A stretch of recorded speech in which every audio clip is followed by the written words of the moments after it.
इस वक्त की बड़ी खबर, गाजा में आईडीएफ ने एक साथ तबाह की कई इमारतें, विस्फोटक लगाकर इमारतों को जमींदोज किया गया। आईडीएफ का दावा कि इमारतों में थे हमास के कमांड सेंटर। आईडीएफ का यह भी दावा कि इमारतों में थे रॉकेट लॉन्च सेंटर भी मौजूद।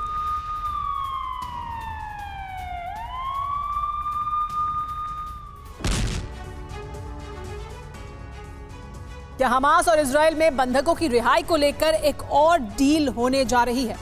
आधिकारिक तौर पर इसकी पुष्टि नहीं हुई है, लेकिन कुछ हलचल इस तरफ इशारा करती है।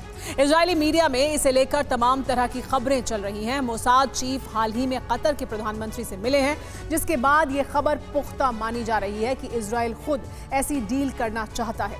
वैसे देखा जाए तो आईडीएफ के सामने और कोई रास्ता भी नहीं बचता, क्योंकि जंग के 72 दिन के बाद भी सेना का हाथ अभी भी खाली है।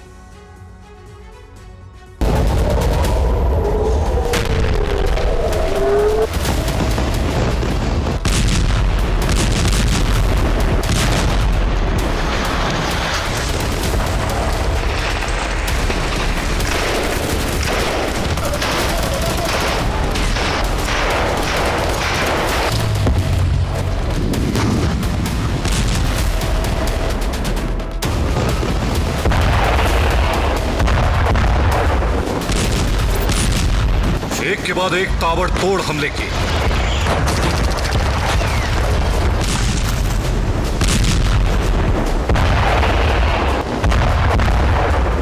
गाजा पट्टी को बर्बाद और तबाह कर दिया।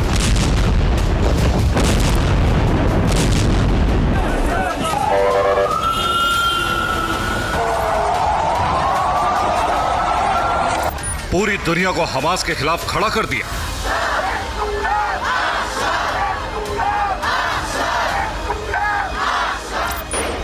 फिर भी आज इजराइल खाली हाथ है। 7 अक्टूबर को जब हमास के लड़ाकों ने इजराइल पर हमला किया था, इजरायली लोगों को बंधक बना लिया था। उसके बाद आईडीएफ का ही मकसद था हमास का वजूद मिटाकर अपने लोगों को उसके कब्जे से आजाद कराना। लेकिन अफसोस ऐसा अभी तक नहीं हो पाया है।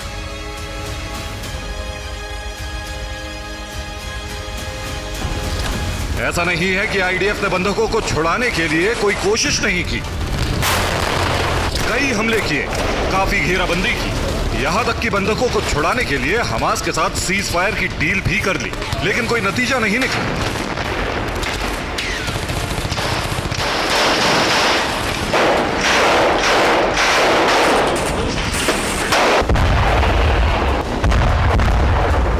आज भी करीब 128 इजरायली हमास के बंधक बने हुए हैं, जिन्हें छुड़ाने के लिए आईडीएफ बड़ा रिस्क लेने जा रहा है। हमास से एक बार धोखा खाने के बाद अगर इजराइल बंधकों को छुड़ाने के लिए एक बार फिर डील करने की सोच रहा है, तो इसे रिस्क नहीं तो और क्या कहेंगे। लेकिन खबर यही है कि इजराइल और हमास के बीच एक और समझौते का रास्ता तैयार किया जा रहा है, जिस पर चलकर इजराइल अपने बंधकों की रिहाई के सपने सजोए बैठा है। बताया जा रहा है कि हमास और इजराइल के बीच एक और डील हो सकती है। इस समझौते के लिए हमास को तैयार करने का काम मिस्र और कतर कर रहे हैं। डील के मुताबिक हमास 50 बंधक छोड़ेगा, जिसके बदले इजराइल 300 लोगों को छोड़ेगा। दोनों तरफ से बच्चे, महिलाएं और बुजुर्गों को सबसे पहले छोड़ा जाएगा। बीमार लोगों को दवाएं और इलाज मुहैया कराने की बात भी समझौते में शामिल हो सकती है। यहां इस बात का जिक्र करना बेहद जरूरी है कि इस समझौते को लेकर दोनों तरफ से कोई पुष्टि नहीं की गई है। इसके 2 ही सबसे बड़े स्रोत हैं। पहला इजरायली मीडिया और दूसरा मोसाद चीफ और कतर पीएम की मुलाकात। इजराइल की मीडिया में इस डील की खबरों को लेकर बहुत हलचल है। इजराइल के चैनल 12 के मुताबिक दूसरी डील की डगर बहुत ही मुश्किल है। ये एक लंबी और थका देने वाली प्रक्रिया होगी। अभी नई डील को एक लंबा फासला तय करता है। इस बात में कोई शक नहीं है कि डील फाइनल करने का अंतिम फैसला हमास की तरफ से ही होगा। इजरायली मीडिया की रिपोर्ट से 2 बातें साबित होती है। पहला ये कि दूसरी डील की बात अफवाह नहीं है। दूसरी सबसे अहम बात ये कि बंधकों को छुड़ाने में दूसरे समझौते में हमास की स्थिति पहले से ज्यादा मजबूत है। बंधकों की रिहाई को लेकर हमास और आईडीएफ में दूसरी डील हो सकती है। इस बात को सबसे ज्यादा हवा दी है मोसाद चीफ डेविड और कतर प्रधानमंत्री शेख मोहम्मद की हुई मुलाकात। मोसाद मुखिया डेविड और कतर के पीएम की मुलाकात 15 दिसंबर को नॉर्वे में हुई थी। बताया जा रहा है कि इस मीटिंग में हमास के साथ डील को अंजाम तक पहुंचाने की रणनीति बनी। हमास तक संदेश पहुंचाने की जिम्मेदारी कतर और मिस्र को दी गई है। मीटिंग में CIA डायरेक्टर बिल बर्न्स और मिस्र के खुफिया विभाग के मंत्री जनरल अब्बास भी शामिल थे।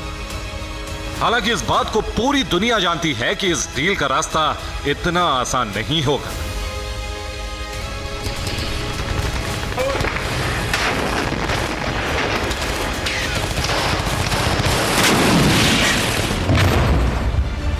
लेकिन सवाल यह भी खड़ा होता है कि इजराइल हमास से डील करने के लिए इतना बेताब क्यों है, जबकि पिछले सीज फायर की कहानी पूरी दुनिया जानती है।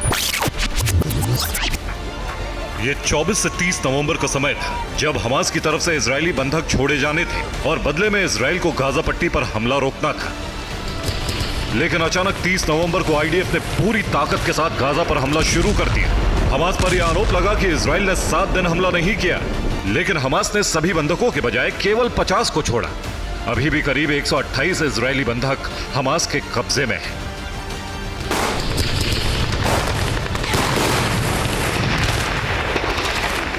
इसके बाद IDF ने ताबड़तोड़ हमले किए। AI का इस्तेमाल करके हमास के अड्डों को मिट्टी में मिला दिया। उसके कई कमांडरों को मार गिराने की बात कही, फिर भी बंधकों को छुड़ाने में नाकाम रहे। छुड़ाना तो दूर, किसी बंधक का पता तक नहीं लगा पाए। इस बीच इजराइल से एक और गलती हो गई। IDF की गोलीबारी में 3 इजरायली बंधक मारे गए हैं। एक तरफ बंधकों को नहीं छोड़ा पाने की नाकामी और दूसरी तरफ अपने ही बंधकों की मौत। इसके बाद इजराइल की जनता नेतन्याहू सरकार के खिलाफ सड़कों पर उतर पड़ी।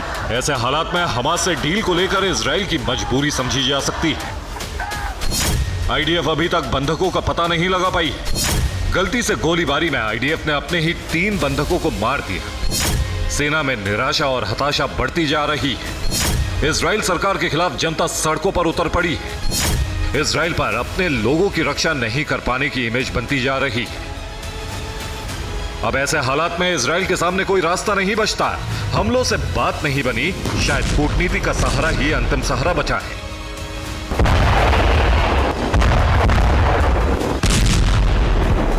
वैसे भी बंधकों को छुड़ाने की सबसे ज्यादा चिंता इजराइल को है। इजराइल के पास जो लोग बंद हैं उनमें से ज्यादातर वो फिलिस्तीनी हैं जिन्हें हमास से कनेक्शन के शक में IDF ने बंद कर रखा है। अगर दूसरी डील काम कर गई तो शायद इजराइल अपने मकसद को हासिल करने में कामयाब हो जाए।